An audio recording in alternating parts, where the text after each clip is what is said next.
Saya akan juga meminta pandangan kepada Prof. Gayus Lumbun yang merupakan mantan Hakim Agung MA berkaitan dengan vonis bebas Ronald Tanur. Kita temukan faktanya. Prof. Gayus Lumbun, mantan Hakim Agung MA sudah bersama saya saat ini. Prof. Gayus, terima kasih waktunya. Sama-sama. Baik, saya menemui Anda tentunya untuk membahas mengenai satu kasus ya saat ini publik menyoroti Majelis Hakim yang menangani kasus Ronald Tanur pada tanggal 24 Juli 2024 kemarin, Prof. Ada informasi yang mengejutkan bahwa ternyata Ronald Tanur ini divonis bebas oleh hakim, di mana seluruh bukti-bukti pada saat itu sudah dibeberkan di persidangan dan mengarah kepada dugaan pembunuhan begitu ya. Yang disoroti oleh Prof. Gayus sejauh ini dalam kasus ini seperti apa? Yang pertama-tama saya tidak berani mengatakan ini putusan yang salah sebagaimana disuarakan masyarakat, mengecewakan dan sebagainya. Ukuran saya untuk mengurus sebuah putusan itu ada dua saja yang bertentangan, yaitu kalau putusan ini sangat baik dan dipuji banyak orang, banyak putusan seperti itu terjadi ya, itu disebut sebagai court excellent. Dengan peradilan itu diwakili hakim itu memberikan putusan yang diterima oleh semua pihak. Jadi living law ada di sana, peradilan yang baik ada di sana. Hukumnya juga diakui cukup baik tadi. Tetapi sisi yang sebaliknya kalau suaranya publik menyalahkan, kemudian publik juga menista hakimnya, menuduh bahkan ada masukan, ada intervensi seperti apa, maka kita harus menggunakan unprofessional conduct dari seorang pejabat peradilan yang bernama hakim. Ini sifat-sifat dari yang kita bisa teliti juga ya. Tetapi yang saya ingin katakan adalah hakim itu tidak berdiri sendiri.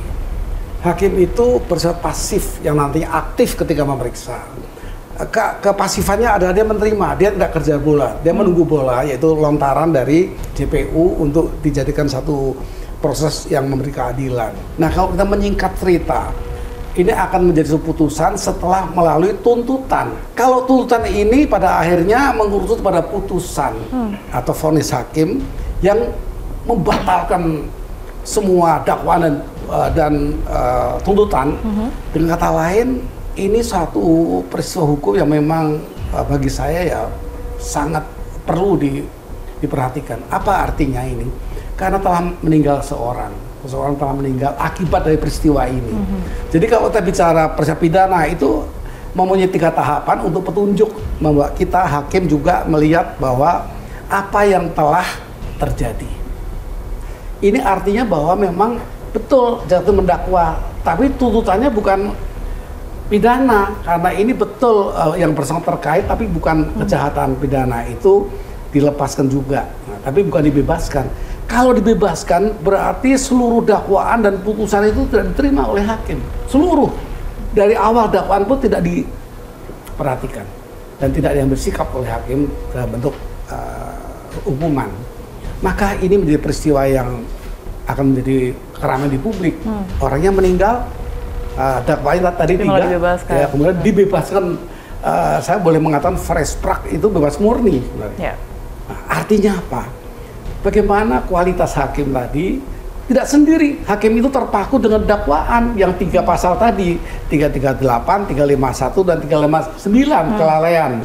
Yang ancaman hukumnya cuma 3 tahun sampai dengan 5 tahun kelalaian. 358. Nah, oleh karena itu kita harus berpikir dengan sisi yang lain lagi. Bukan cuma conduct yang dilanggar atau misconduct, ya bukan cuma itu. Apakah ada intervensi?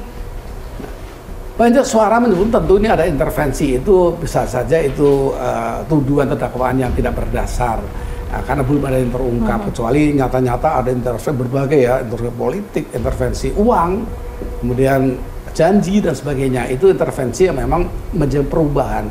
Tetapi saya katakan tadi hakim itu tidak berdiri sendiri. Hakim bisa memutus kalau ada dakwaan dan tuntutan yang diakui dan dibuktikan terbukti dengan sah, kemudian diputus hukuman.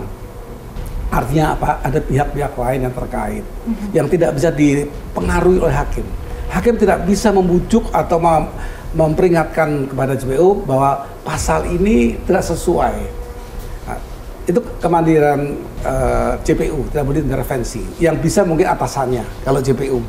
Hakim malah tidak ada atasan. Tapi kalau Anda sebagai mantan Hakim Agung MA, sekaligus juga praktisi hukum, Prof. Gayus melihat 3 pasal yang kemudian ini disangkakan kepada tersangka. Ada 359, 351, dan juga 338. Ini seperti apa?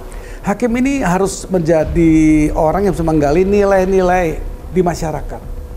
Dicuatkan seperti pertanyaan tadi. Artinya sebelum dipertanyakan, seorang hakim tuh harus peka dan lebih tahu ini orang korban, ada hubungan asmara. Apakah tidak mungkin ada perencanaan karena sesuatu hal? Ini juga satu hal yang perlu mungkin dipertimbangkan. Jadi saya sudah bisa mengatakan apakah hakimnya salah, apakah JPU salah, apakah penyidiknya salah. Tapi ini suatu kelompok kerja, kelompok satu teamwork yang harus menjunjung agar putusan dan dakwaan itu menjadi satu court excellence. Pihak keluarga didampingi juga dengan kuasa hukum, Prof. Tadi sudah melaporkan ya kepada Bawas MA, kemudian juga kepada Komisi Yudisial. Kalau Anda melihat ini prosesnya nanti ke depannya akan seperti apa setelah pihak-pihak tersebut ini menerima laporan? Ada apa yang dua. akan dilakukan kepada majelis hakim? Ya, ada 2. Satu, kalau memang ada indikasi penyimpangan yang memang diindikasi dengan intervensi, itu akan menjadi beratnya seorang hakim, seorang JPU, atau majelis hakim dan JPU yang bertugas, termasuk penyidik-penyidik.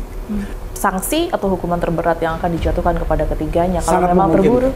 kalau memang terbukti begitu ya? Sangat memungkinkan karena kasasi itu bisa meringankan dan bisa menambah, kecuali PK. Kalau PK sudah tidak bisa apa-apa karena sudah tidak bisa menambah yang lebih berat lagi sampai dengan hukuman yang berat. Itu PK. Ya. Kesempatan untuk JPU hanya ini, kasasi. JPU tidak punya kesempatan untuk PK. Jadi ini adalah perjuangan JPU, penyidik, dan hakim yang satu teamwork dalam menangani perkara ini. Baik, Prof. Gayus, terima kasih banyak Ya. atas waktu dan juga pandangannya kepada kami. Keluarga korban Dini Sera telah melayangkan laporan ke Komisi Yudisial dan Bawas Mahkamah Agung menanggapi vonis bebas hakim kepada Rona Thanur. Ketiga hakim kini pun masih aktif di Pengadilan Negeri Surabaya. Pihak pengadilan pun masih menunggu jadwal pemeriksaan ketiganya. Kami telah berupaya menghubungi pihak Rona Thanur, baik mendatangi alamat rumahnya maupun menghubungi kuasa hukumnya, namun belum ada yang bersedia memberikan tanggapan. Saksikan terus Fakta setiap hari Senin pukul 20 waktu Indonesia Barat hanya di TV One.